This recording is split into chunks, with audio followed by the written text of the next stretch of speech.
Canadiens Game Report 1, the good, the bad and the ugly. With game number 1 in the books, the 23-24 Montreal Canadiens season has officially kicked off.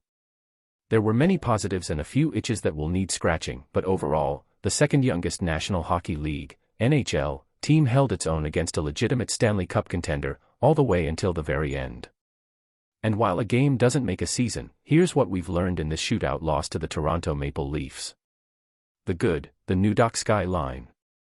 The Slavkovsky-Doc duo looked great in preseason, but adding a speedy Alex Newhook to that mix looks like a smart move, already paying dividends for Martin St. Louis.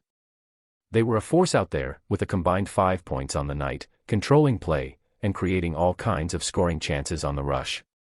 This new Doc Sky line is impressive. That line cooked all night, but on an individual level, Kirby Dach looks like the big body center the Canadiens have been longing for, entering the opponent's zone seemingly at will, and forcefully bumping his way through checkers.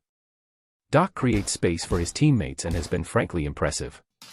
Newhook's speed, relentless checking, and intelligent positioning are already making Kent Hughes look like a genius for acquiring him during the offseason.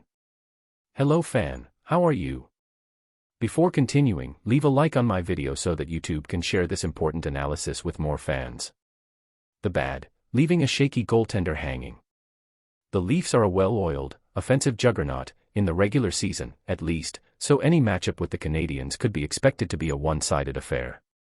This time, the Habs' offensive prowess has kept the score within range, but the Leafs had more dangerous chances on the power play with Toronto generating 42 shots for 3.7 expected goals against Montreal's 24 shots and 2.66 expected goals in all situations. The Montreal Canadiens will have to defend better and create high-danger opportunities at a stronger rate on the other end if they're to find continued success in 23-24. The ugly, the former glory line. Boy, has the Tanner Pearson, Sean Monahan, and Brendan Gallagher line looked slow. May their expected goals percent speak to that. Let's just say they didn't create much out there. If Monahan could hold his own with the Suzuki-Caulfield duo, at least in the preseason, flanking him with slow wingers exacerbated the fact that he's no speedster. You have to feel for Gallagher, whose heart can never be questioned, but the machine just doesn't seem to have any gas left in the tank.